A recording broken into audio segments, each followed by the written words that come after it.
ఇప్పుడు మొన్న కన్వెన్షన్ మీద గానీ, లేకపోతే కొండా సురేఖ పర్సనల్ వ్యాఖ్యలు నాగార్జున మీద గానీ, ఇంకోటేంటంటే రేపు బాలయ్య ఇల్లు, ఇటు జానారెడ్డి ఇల్లు గూడా హైదరాబాద్‌లో వస్తున్న నేపథ్యంలో ఆ ఇల్లును గూడా కూలుస్తామని చెప్తున్నారు. ఏంటండి అసలు మొత్తానికి చూసుకుంటే మీరేం జెప్తారు సార్ దీని మీద? నువ్వు అనుభవేది సినిమా ఇండస్ట్రీ మీద అట్లని కదా. అల్లు అర్జున్ విషయంలో సినిమా మీద కచ్చగట్టినారనే దానికి లేదు. ఎందుకంటే అల్లు అర్జున్ విషయం వచ్చేసరికి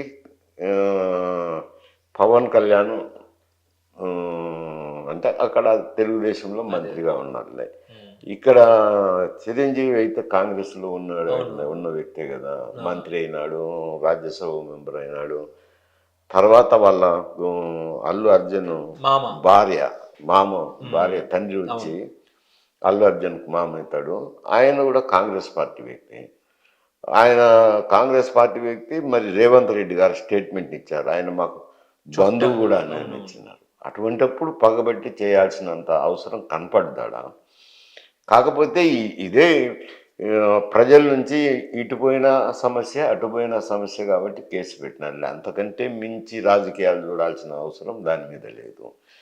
ఇది వచ్చి బాలకృష్ణ ఇల్లు, ఇది హైడ్రాకు సంబంధించిన వ్యవహారం కాదు. ఓకే, ఇది రోడ్ వైడనింగ్. రోడ్ నెంబర్ 12 ఇప్పుడు బిజీ రోడ్ అయిపోయింది. ట్రాఫిక్ కూడా సాయంకాలం పూట కానీ 10 గంటలకు కానీ బిజీగా ఉంటుంది.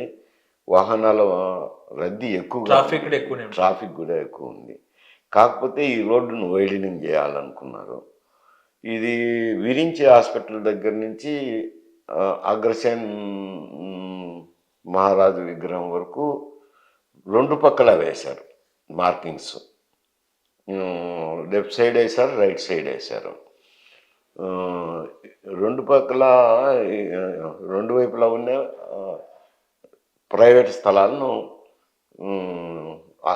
ఇది చేస్తున్నారు. మార్కింగ్ వేశారు కానీ జానారెడ్డి కోపంగా మార్కింగ్ వేశారు. దానికి పేమెంట్ కూడా ఇస్తారులేండి. అక్వైర్ చేయాలనేది కానీ కూలగొట్టేది కాదు. అక్వైర్ చేయాలనేది పేమెంట్ ఎంత ఏమనేది అది వేరే సమస్య.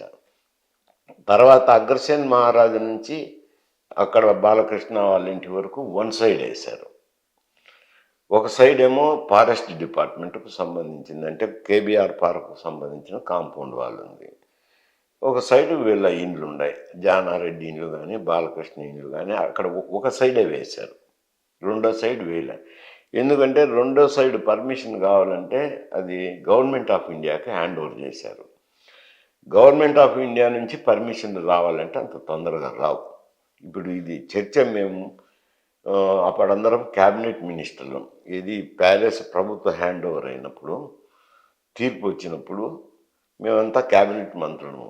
ఒక మారు ముఖ్యమంత్రి విజయభాస్కర్ రెడ్డి గారు చీఫ్ మినిస్టర్గా ఉండి అందరి సలహా అడిగారు, ఏం చేద్దాం, ఇది మనకు ప్రభుత్వానికి దఖలు పడింది, దీన్ని ఏం చేస్తామంటే మేమందరం కూడా క్యాబినెట్ మంత్రులు అందరం కూడా మనమే పెట్టుకుందాం, రాష్ట్రం తరపునే స్టేట్ గవర్నమెంట్ కిందనే పెట్టుకుందామని చెప్పి సలహా చెప్పాం.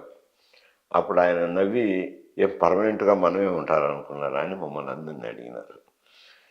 ఎందుకంటే స్టేట్ గవర్నమెంట్ కింద ఉంటే కనుక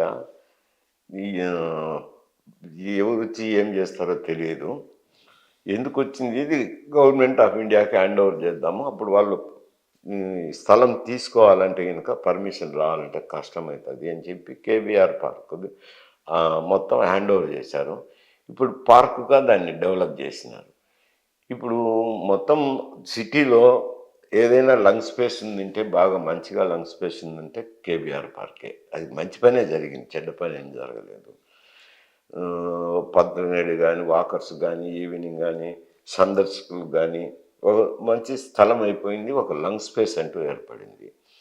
దాని పర్మిషన్లు రావాలంటే కొద్ది కష్టం అవుతుందని ఒక సైడే వేశారు. అది కూడా వేసి హైడ్రామాది కూల్చేటి కాదు, మార్కింగ్ ఇచ్చిన స్థలం కాడికి అక్వైర్ చేస్తారు, అక్వైర్ చేసి రోడ్డు వైడనింగ్ చేస్తున్నారు. అందులో కొంచెం స్థలం ఇచ్చేవాడికేమో బాధాకరమే ఉంటుంది, ప్రజా ప్రయోజనాల దృష్ట్యానే చేస్తున్నారు, కానీ అది రాజకీయంగా ఆలోచన చేసేదానికి అవకాశం లేదు.